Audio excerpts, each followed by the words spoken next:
Good evening, ladies and gentlemen.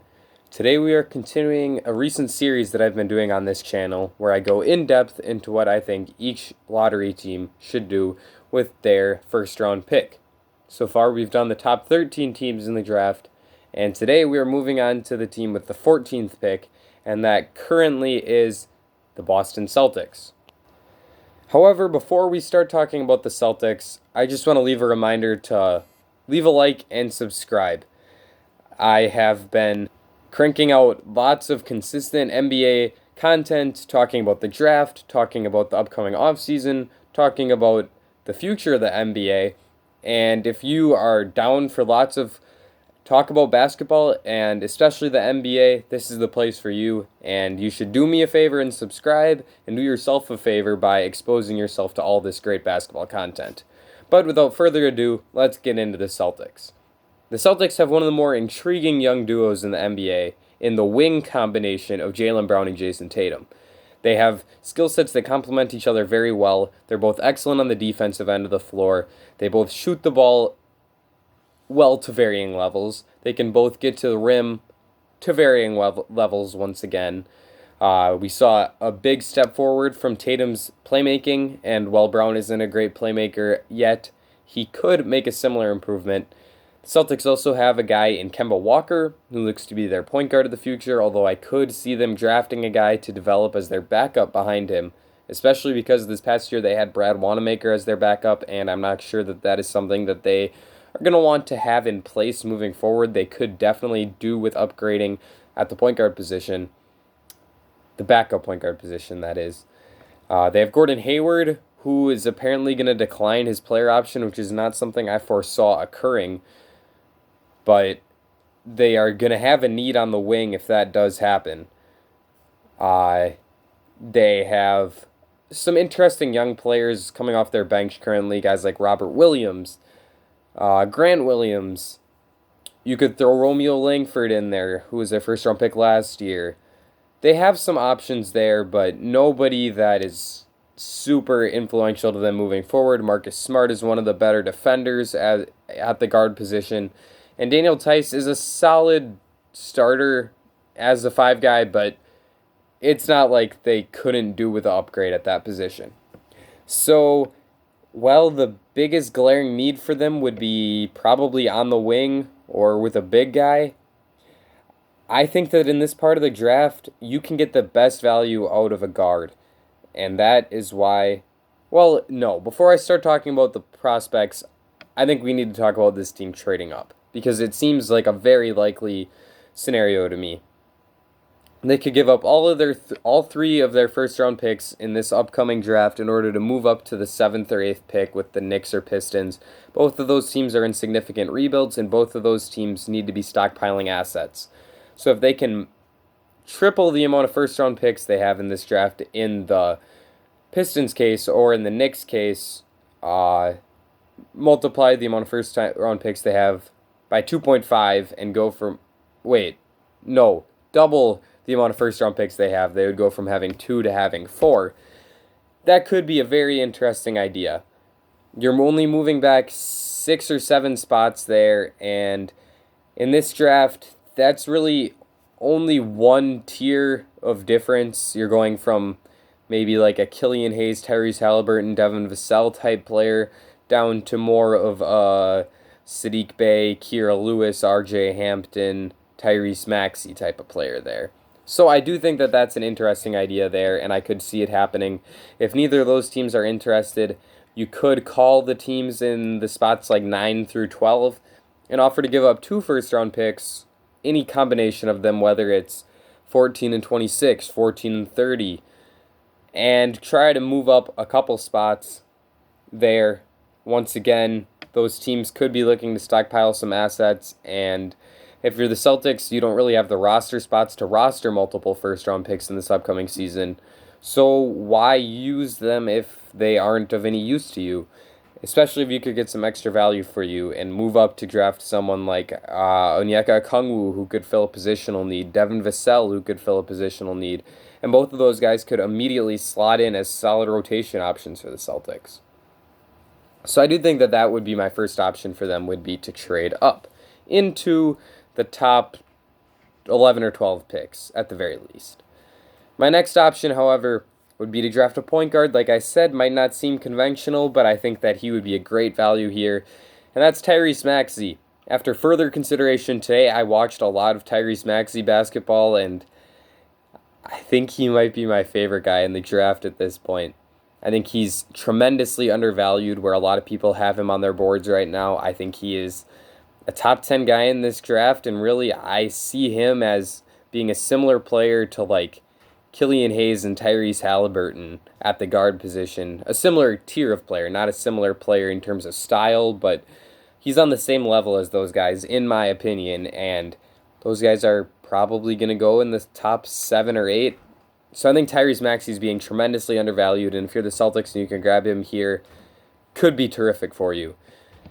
Very good defensive player, very strong, going to have an NBA body, can probably guard 1 through 3 on the defensive end of the floor. On offense, he's pretty good getting to the rim, pretty solid playmaker. The jump shot has some questions, but I think his form actually looks pretty good. And we saw him shoot the ball very well from the free throw line in college this past year, and that's always a good indicator. So I believe that he will be a league average minimum guy from 3 in the NBA, and I'm buying all the Maxey stock I can because I think he is going to end up being one of the better players from this draft, and I think that he could be a building block for the Celtics moving forward alongside Tatum and Brown. My next choice would be Patrick Williams from Florida State. Williams is another guy who's been moving up my board. I don't have him as high as I do Maxey. Like I said, Maxey is a top 10 guy for me. I think Williams is probably more in the 11 to 12 range. It'd be him or Sadiq Bey there, whichever wing you prefer. But for the Celtics, I would rather them take Williams because I think that he's a better fit alongside their current core of Jaylen Brown and Jason Tatum. Pat is going to be a very good defensive player off the rip, one of the better team defenders in the draft who can make some big plays, steals and blocks, get your team out in transition. He can get better on the ball, but he's already pretty solid there. On defense, he's going to be a monster. We all know that going into the draft. The questions for him are on offense. He didn't start a single game this year. He only averaged like 9 points per game, I believe. And he has a very raw offensive game in general. But if you can make those improvements on offense, I think that he can be a tremendous NBA player. And I think that he could be an excellent, excellent option to play alongside Brown and Tatum. Just imagine that defensive line there. Like Jaylen Brown, Jason Tatum, Patrick Williams, Marcus Smart. Just gets me excited thinking about it. It's very similar with Maxey as well. If you can add Maxey into this core, the defensive potential is off the charts. So just thinking about that gets me excited as kind of a defense-first guy when I think about team building. So Patrick Williams would be my second choice and my favorite wing for the Celtics to take. And as I say that, I realize that I forgot to say that all of this is under the preface that the top, I think about 11 prospects, I've considered them off the board for the Celtics. I think that there's no chance that any of these guys fall to the Celtics with the 14th pick, and those guys are LaMelo Ball, James Wiseman, Anthony Edwards, Deni Avdija, Killian Hayes, Onyeka Okongwu, Tyrese Halliburton, Devin Vassell, Isaac Okoro, and Obi Toppin. Obviously, if a lot of those guys are available, they would be the highest priority for a team drafting with the 14th pick, but I think there's next to no chance that they will be available, so I'm doing all of this under the assumption that they are not. Next choice would be Kira Lewis, point guard from Alabama. Lewis is maybe the smallest guy likely to go in the first round here. He's very slight of frame. He's not too big in terms of height either. However, he does have some defensive potential as a guy who's just a heady player, does his job. He's very quick. I think he could end up being a very solid fast break type player. He has some very solid dribble moves, and his in-between game, which is something I tend to look for a lot because that is not a high percentage shot, but it's useful if you are efficient there. And Kira Lewis has in my opinion, the best floater in this entire draft, maybe competing with like Killian Hayes. I really like watching Kira play, and I think he's going to translate to being a solid NBA player. The thing is, we just saw small guards not have a very great playoffs in general. Kemba Walker struggled. Mike Conley had some struggles. The guard backcourt for the Raptors didn't have the best playoff showing. Guys like Fred VanVleet, Kyle Lowry. I don't think that it's the best recipe for success to be that small of a guard in the NBA, but I do think that Kira is skilled enough that he will at least become a solid option as a first guy off the bench, if not a bottom tier starting point guard. Next option would be Saddiq Bey, a forward from Villanova. Sadiq's one of my favorite players in this draft. I have him much higher than the general consensus. I think that he's a top 12 guy. He's a very good playmaker. I think he can end up being a secondary or tertiary playmaker in the NBA. He can shoot the ball pretty well. Probably is going to be able to reaching that 40% mark, which is a pretty big deal. Off the catch and shoot, he's terrific. My favorite draw was Saddiq. Like I said before, I'm a defense guy, and I think that Sadiq's going to be able to guard 1 through 4. And that is a very important skill. If you're defensively versatile, that's going to make you all the more intriguing to NBA teams, and that's part of why I love Saddiq. In general, we've seen Villanova guys translate well to the NBA, and I believe that we will see a similar NBA transformation with Bey, and I think that he could be a very nice pick for the Celtics. I have questions about his fit with Tatum and Brown, as I think there are some overlaps there, so maybe he ends up being a bench wing for them, but if you're playing Saddiq Bey as your third wing, you're in a pretty good position, in my opinion. So if you're not a big fan of Maxey Lewis or Williams, I think that he certainly could be a solid idea. Next guy would be Aaron Nesmith, and I thought about putting him higher on this list for the Celtics just because of the sheer fact that if you can provide excellent floor spacing for guys like Jason Tatum and Kemba Walker, it's just going to make them all the more effective on the offensive end of the floor. However, I just don't love Aaron Nesmith's game. A lot of people have him as kind of where I have Bey and Williams as a top 12 guy, and I just am not buying it with Aaron Nesmith. I have him more in like the 16 to 20 range, and I'm a doubter. I see it with the jump shot. I love the shot mobility he has, and I think that he's going to be able to get off a lot of impressive, crazy jump shots, and we could see some highlight reel plays from him in that way, but I don't see him doing much other than being a jumper guy. He can shoot off the bounce, can shoot off the catch, can shoot on the run, but outside of that, the defense is poor, the playmaking's questionable, he doesn't have much in between or in the paint.